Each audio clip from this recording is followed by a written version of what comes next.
The jet engines droned like white noise at 30,000 feet, the kind that lulled nervous flyers into shallow naps. Flight 447 from D.C. to San Diego was halfway through its route, smooth skies and scheduled service. Cabin lights glowed in soft amber while passengers rustled magazines, swiped through screens, or dozed behind sleep masks. In row 2, the aisle remained empty, until a sharp click of heels cut through the ambient hum. Miranda Wells, VP of Global Communications at Vertex Corp., known for her ruthless boardroom precision and impossibly white teeth, stood before seat 2B, eyebrows arched in disbelief.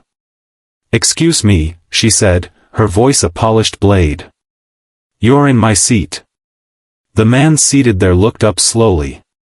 He was elderly, perhaps in his 80s, with thinning white hair, deep-set eyes, and a posture that tried, and almost failed, to sit tall.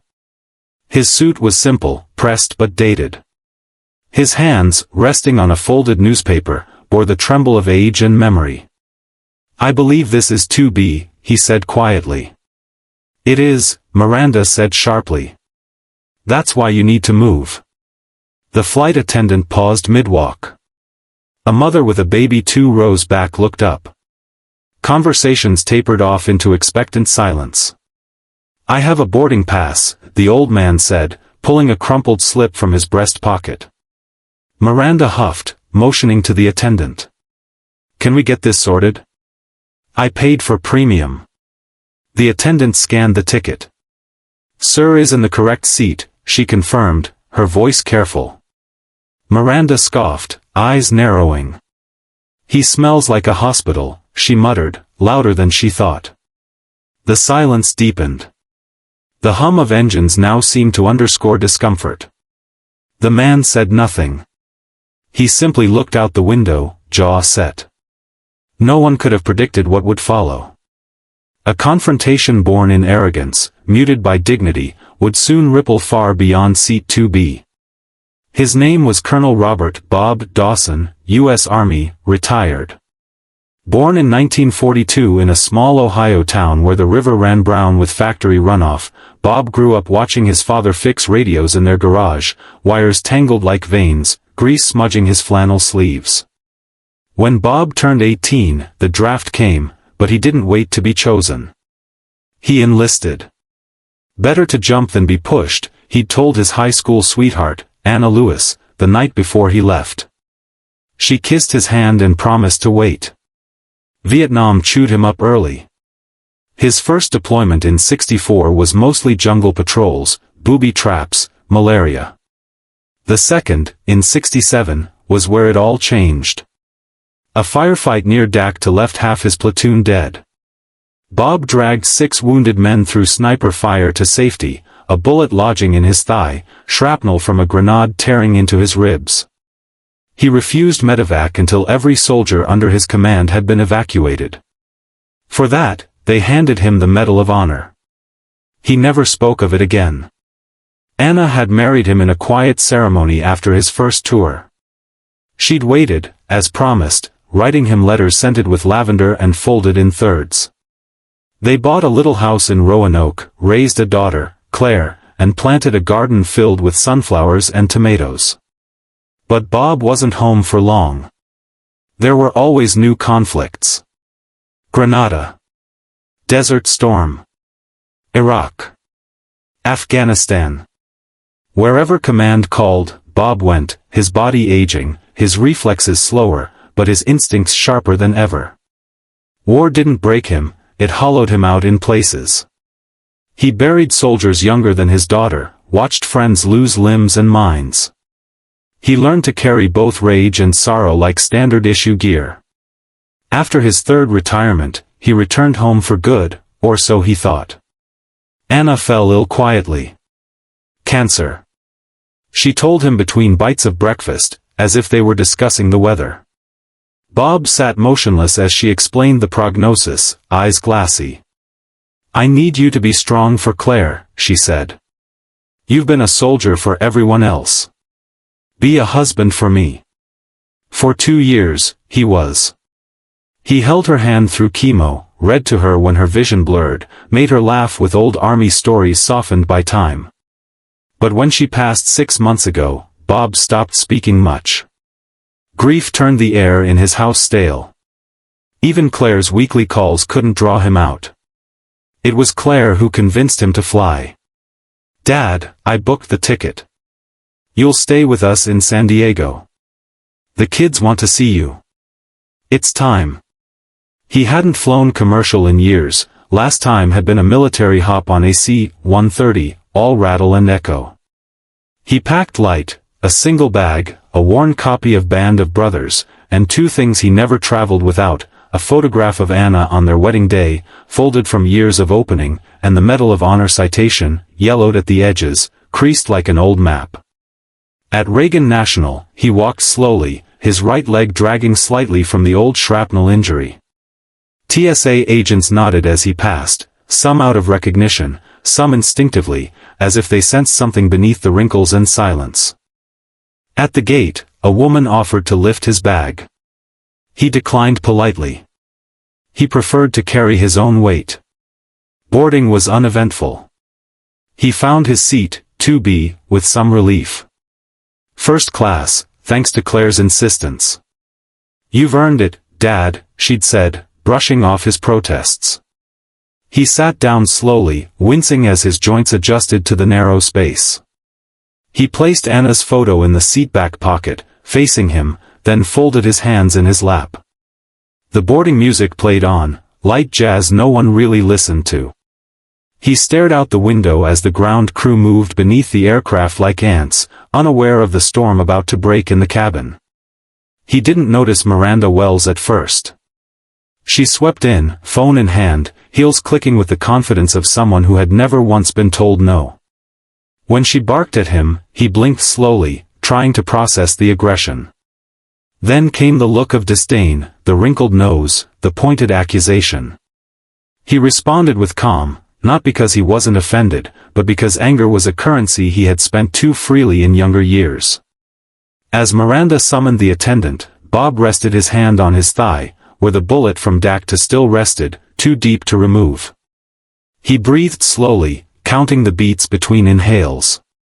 His training had taught him this: in the face of insult, composure wins more than fury ever could. He would not be moved, not from his seat, and not from his dignity. And yet, a small voice inside whispered what he would never admit: this wasn't just about the seat. It was about feeling like a relic, an afterthought in a world that no longer valued quiet sacrifice. He missed Anna most in moments like this, not because she would have defended him, though she would have, but because she would have looked him in the eye and reminded him, "You still matter." Instead, he sat quietly, letting the moment unfold. Letting the judgment of a stranger hang in the air like smoke.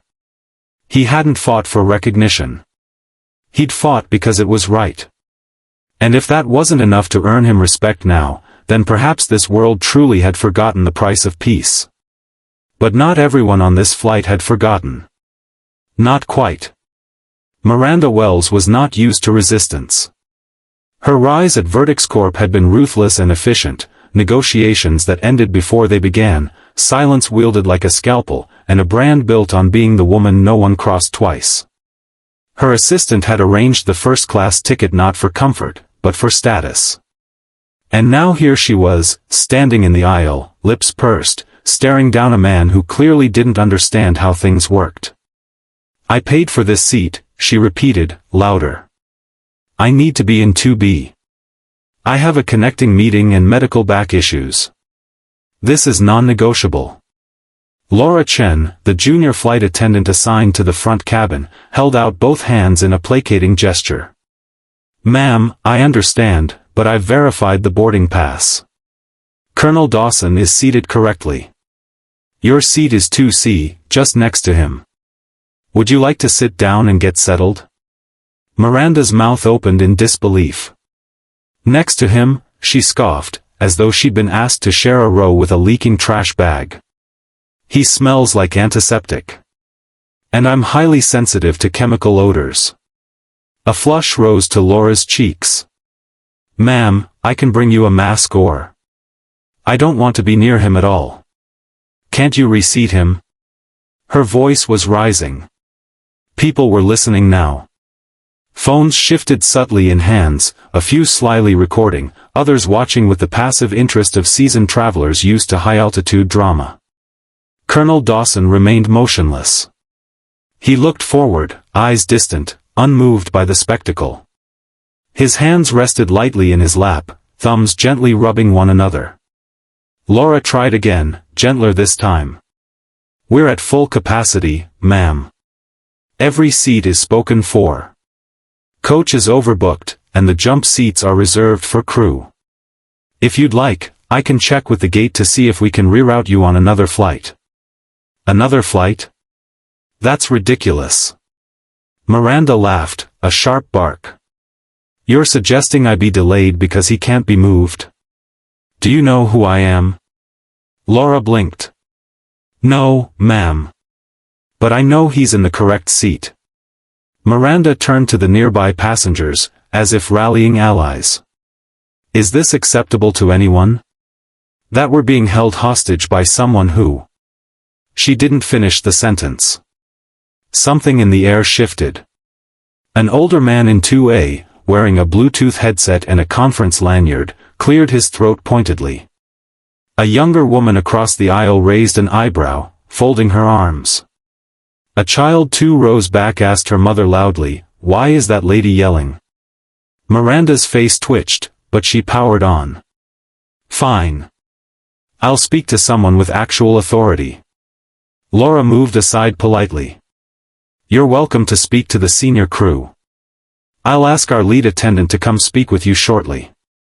As Miranda settled reluctantly into 2C, sitting with her entire body angled away from the colonel, as if his presence might infect her, Laura made her way to the galley.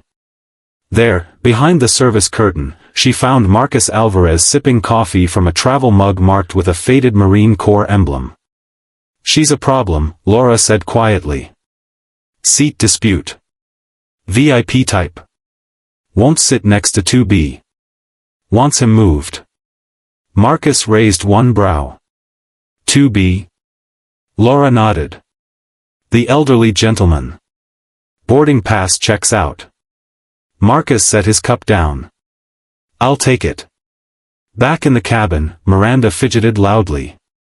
She pulled out disinfectant wipes and began scrubbing the armrest between them. She coughed once, pointedly. I'm highly allergic to certain scents, she muttered. Dawson looked at her for the first time. His expression was neither hurt nor angry. Just tired. Marcus approached with the kind of calm authority that could silence a room. Broad-shouldered, silver at the temples, his bearing hinted at years in uniform, even if he wore a navy blazer now. He stood just behind Miranda. Ma'am, he said evenly. I'm Marcus Alvarez, senior flight attendant. I hear there's been a concern about seating. Miranda turned, eyes wide with exasperation. Yes. Finally, someone with sense. I need to be reseated. I can't sit next to him. I'll pay for an upgrade or something. Marcus glanced at Dawson, then back. You're already in the highest class on this flight. And Colonel Dawson. Miranda snorted. Colonel? Yes, Marcus said, eyes hardening slightly. Colonel Robert Dawson. U.S. Army, retired. His seat is confirmed. He's not going anywhere. Miranda's mouth opened, but Marcus continued. I served too, he said quietly. Marines. 22 years. So, you'll understand when I say this man is exactly where he belongs. Miranda went silent, but her jaw clenched. In row 4, a man wearing a Semper Fi ball cap straightened in his seat. Marcus added, if you'd prefer to move, I can check if any passengers are willing to switch. But understand this, Colonel Dawson has earned more respect than most of us ever will. Miranda's lips curled. Is this some kind of loyalty club? No, Marcus replied. It's a dignity club. You're welcome to join any time. The conversation ended there, but the tension did not. Miranda seethed in silence, crossing and uncrossing her legs, sighing with elaborate exasperation. She texted furiously, her perfectly manicured nails clicking against her phone screen. Dawson, meanwhile, closed his eyes and leaned his head against the seat, the picture of restraint. What Miranda failed to grasp, what many often did, was that men like Dawson had learned to absorb hostility like armor. He had faced worse in places without air conditioning, legroom, or polite company. What hurt him now wasn't the insult. It was the familiarity of it. It reminded him of returning from Vietnam to protests and slurs. Of being spat on in uniform. Of being labeled a baby killer by people who'd never seen a battlefield. The indignity wasn't new. But the fatigue of reliving it again, that was heavier than any pack he'd carried. Back in the galley, Marcus pulled out his phone. A quick search. Then a slow whistle. Dawson wasn't just a colonel. He was that Colonel Dawson, the Medal of Honor recipient from DAC-2. The man who'd saved 6 soldiers in a burning rice paddy. The article showed a black and white photo of a young soldier, jaw tight, shirt bloodied, standing in front of a field hospital with a 1,000-yard stare. Marcus straightened, heart thudding. There were heroes, and then there were legends walking quietly among the living. He turned, stepped into the cockpit, and tapped Captain Mei Lin on the shoulder. "We need to make an announcement," he said. Captain Mei Lin paused mid-sentence as Marcus Alvarez leaned into the cockpit, his face unusually grave.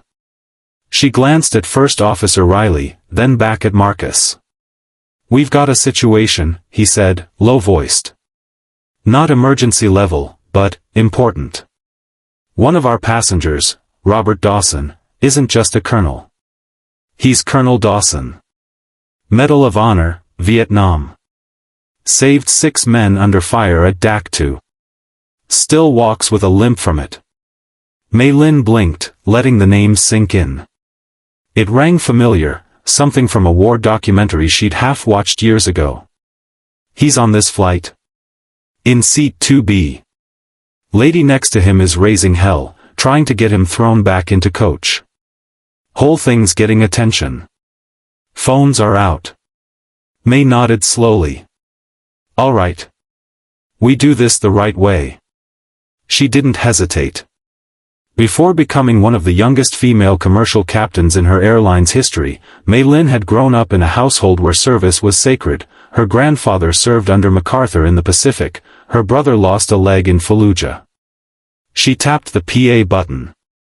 "This is your captain speaking," she began, voice clear and warm, the usual cadence of updates.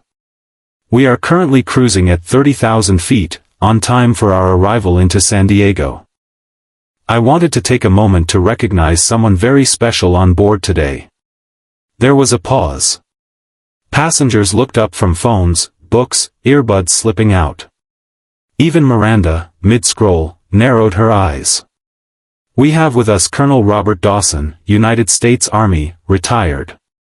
Colonel Dawson is a Medal of Honor recipient for extraordinary valor during the Vietnam War.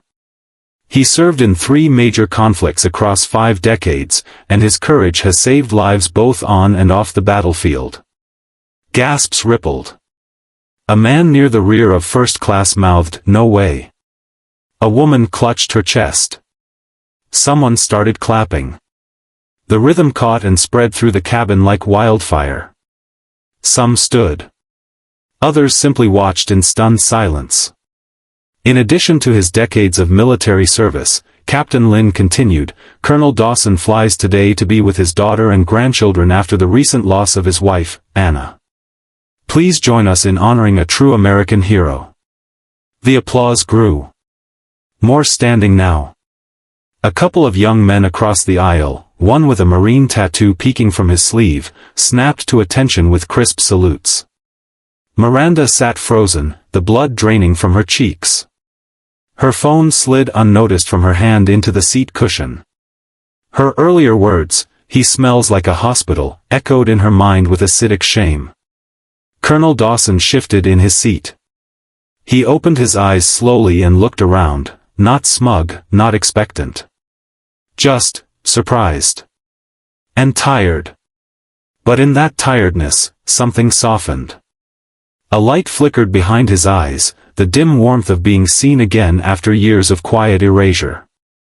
Laura, who had returned to the cabin, placed a gentle hand on the colonel's shoulder and whispered, "Thank you, sir." He nodded once, the gesture precise and full of old habit. Behind them, passengers whispered. Some looked him up on their phones and passed articles around like sacred documents. One photograph in particular, a younger Dawson, shirt torn, a wounded soldier slung over his back amid flames, surfaced again and again. The resemblance was unmistakable. Miranda sat stiffly. She glanced around, realizing everyone had noticed her earlier behavior.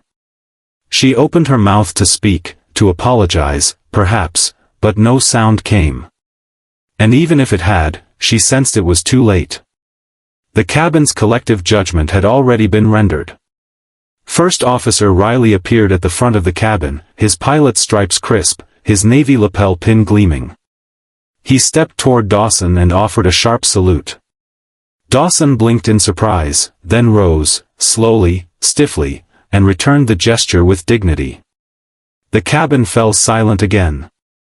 "Thank you, Colonel," Riley said simply. "For everything." Dawson nodded. "Just did my job."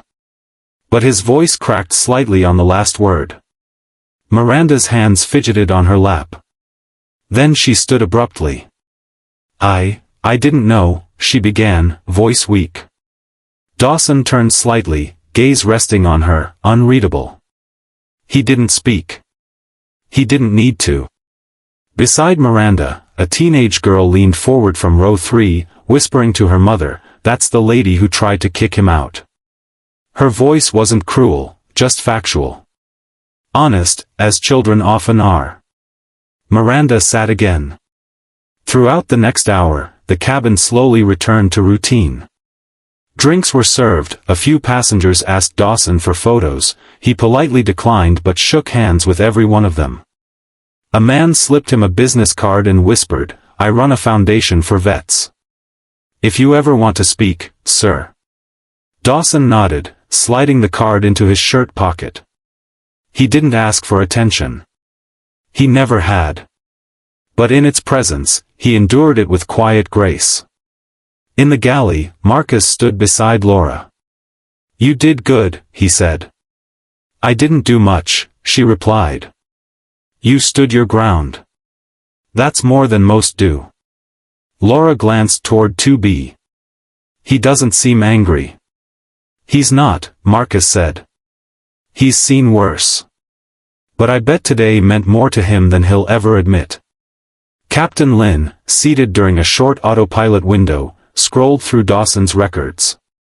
News articles, interviews, even a brief TV segment from years ago. She stared at the screen a long while, then shut it off and stared out at the endless sky. "Sometimes," she whispered, "we fly with ghosts and don't even know it." Captain May Lynn stood just outside the cockpit, adjusting her tie slightly before stepping forward into the cabin again. She wasn't one for fanfare, but some things deserved more than silence. "Ladies and gentlemen," she said, her voice calm but clear across the intercom, "thank you for your patience and understanding during this unexpected moment of recognition. We are honored to have Colonel Robert Dawson on board today. He's not only a decorated soldier but a man who exemplifies courage, humility, and sacrifice. We hope this flight will be a reminder that history doesn't live in museums. Sometimes, it shares your armrest." She clicked off the PA. The cabin buzzed now, not with gossip, but quiet reverence. The passengers had shifted. The mood had turned. Even those who hadn't served felt its weight. One by one, small acts began. A businesswoman in a gray pantsuit stood up from her seat in 3A and walked the few steps to Dawson. She extended her hand. "My father served in Korea. He'd have wanted me to say thank you." Dawson shook her hand gently. "He has my respect." Then a boy, no more than 10, came forward hesitantly. His mother stood behind him, encouraging. The boy handed Dawson a drawing, a crude airplane with stick figures inside. "You're the hero," he said. "I drew you a medal." Dawson smiled for the first time. Not big, not performative. Just real. Miranda Wells remained still in 2C, watching it unfold. Every act of kindness, every expression of gratitude twisted something in her chest. Not jealousy. Not exactly. But the slow burn of realizing that power and status meant nothing in the presence of something truly earned. Laura moved quietly down the aisle with a silver tray. On it sat a single glass of aged scotch, something reserved for executive passengers or senior pilots. She paused at Dawson's seat. "Compliments of the crew, sir." Dawson hesitated. "I haven't had scotch in 20 years. "Then this one's overdue." He took the glass. It trembled slightly in his grip, the amber liquid catching cabin light like a slow fire. Back in the galley, Marcus stood with Riley, the first officer. They watched through the curtain as Dawson took a sip, face relaxing just slightly. "I checked the records," Riley said. "His Medal of Honor citation, it's insane. He was shot twice and still carried his radioman back under mortar fire. Refused a chopper until the last of his team was out." Marcus nodded. "He probably wouldn't have mentioned it unless we pulled it out of him. Men like that never do." Marcus glanced out into the cabin. "Wells?" Riley followed his gaze. Miranda sat like stone, arms folded. Her carefully constructed image, designer bag, silk scarf, pressed confidence, was unraveling in real time. "She's already trending," Marcus said. Someone posted the video. Comments are, "Brutal. Deserved." Marcus didn't answer immediately. She made a mistake. Maybe she learned something from it. In the cabin, the kindness continued. A middle-aged man in a rumpled blazer offered Dawson his frequent flyer voucher for lounge access. "Just in case you need it for the return trip, Colonel." "I'm not going back," Dawson said softly. "My daughter wants me close now." He spoke more openly than before, and the words came slow, each one weighted. "I thought I was done. After Anna passed, the house got too quiet. Every sound felt like her not being there. This flight was hard." The man nodded solemnly. "I lost my wife last year. It never stops hurting." "No, it doesn't," Dawson replied. "But today, it hurts a little less." Miranda turned slightly, hearing that. The rawness of it chipped at her own walls. She leaned over, voice low. "Colonel." He turned. "I misjudged you," she said. "I was impatient. Self-absorbed." "You were human," he replied. "And people forget what they haven't had to carry. I'm sorry." He looked at her for a long time. Then, with deliberate calm, nodded once. "Thank you." It wasn't forgiveness. It wasn't absolution. But it was acknowledgement, and in that, enough. Captain Lin returned once more, this time carrying a folder, an official airline certificate, usually reserved for milestone flyers or first-time children. "We thought this belonged to you," she said, handing it to Dawson. "We rarely get the chance to honor someone who's made such a real impact." The certificate bore the airline's gold seal, and below it, the words, "In recognition of a life of service, courage beyond measure, and the example of humility under pressure, Flight 447, June 18th. Signed by the captain, the crew, and, spontaneously, several passengers who had asked for a pen and passed it forward. Dawson held it, silent. It wasn't the kind of thing that would go in a frame, but it would sit next to Anna's photo, quietly bearing witness. As the plane began its descent, the cabin lights dimmed. The applause had faded. Conversations softened. But something lingered in the space between rows, an invisible thread of shared gratitude. As if the cabin had, just for a few hours, become a sanctuary for something larger than air travel or personal schedules. When the wheels touched down, a round of soft clapping rose again, not for the landing, but for the man who had landed long ago in places no one wanted to remember. And survived. As they taxied to the gate, First Officer Riley stood once more by the front door. Miranda rose quickly, eager to disembark unnoticed.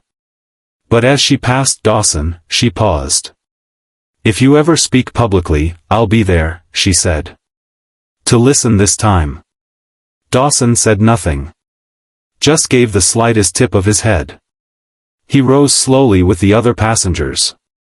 The aches returned as the adrenaline wore off. But something new steadied him. Not pride, he didn't believe in that. Something quieter. Something like peace. Riley stood at attention as Dawson reached the front. "Permission to salute, sir?" the young pilot asked. "Always," Dawson replied, straightening his back with surprising strength. They saluted. Sharp, deliberate. And just like that, the doors opened. The jet bridge was hushed compared to the plane, thick-walled and strangely intimate, like the pause between heartbeats. The first few passengers moved through with their usual shuffle, eyes lowered, earbuds back in, the world already reclaiming their attention. But not all of them. Colonel Dawson stepped into the bridge slowly, knees stiff from flight, right leg dragging just a little more than usual. He carried his worn leather bag in one hand, the airline certificate tucked neatly inside the flap. In his other hand, almost reverently, he held the folded photo of Anna. She was younger in it, sunlit and smiling in a floral dress, forever captured beneath a film of time and longing. Just outside the gate, Claire was waiting, his daughter, strong-featured and tall like her mother.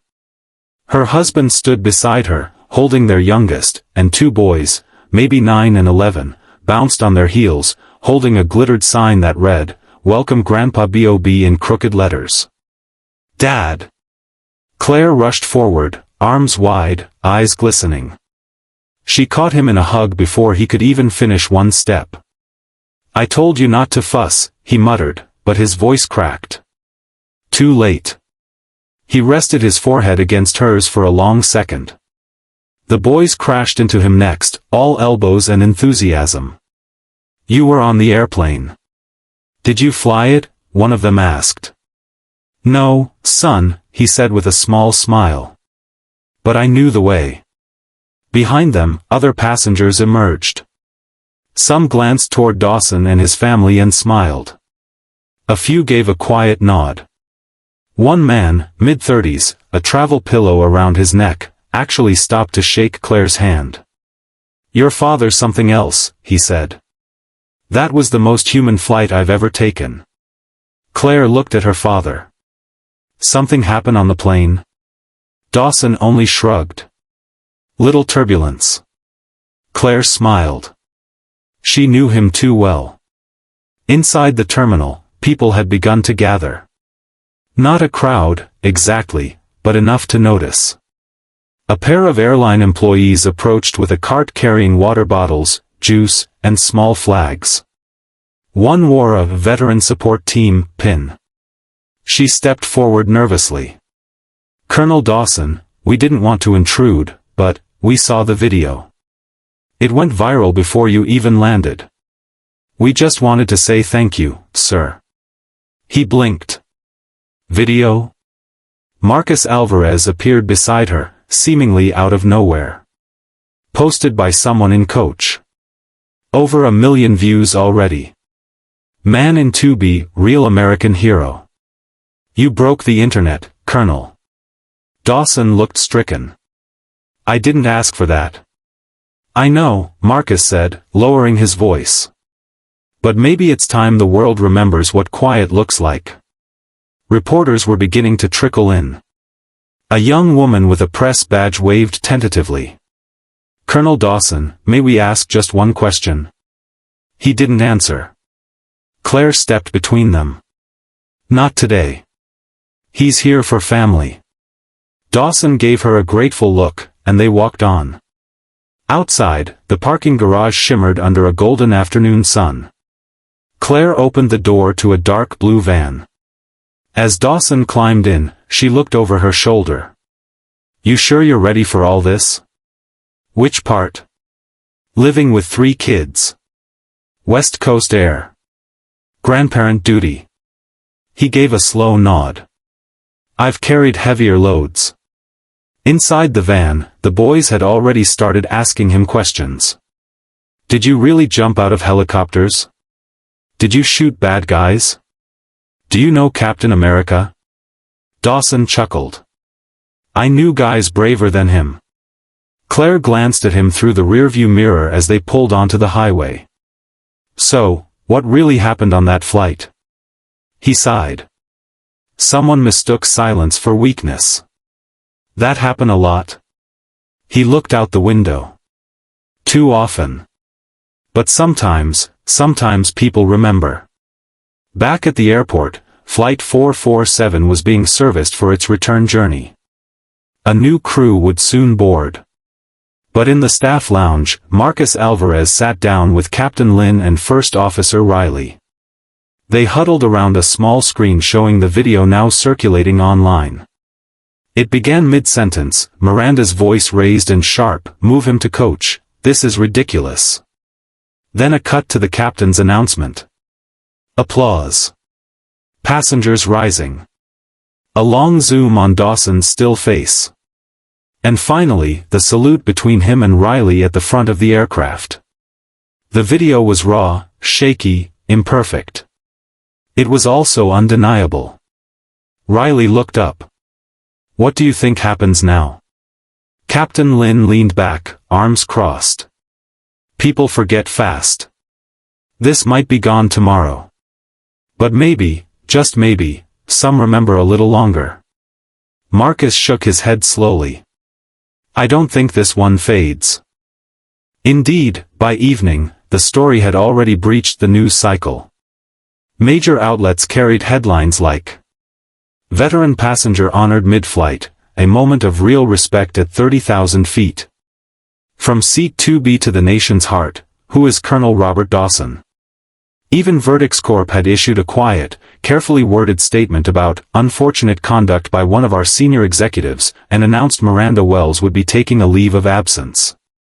Behind closed doors, PR teams scrambled to spin, minimize, restructure. But it was too late. The footage didn't show a mistake, it showed a contrast. Entitlement versus humility. Noise versus dignity. The world had seen, and judged. A week later, Claire set up a small garden in the backyard, sunflowers and tomatoes, just like her mother used to grow.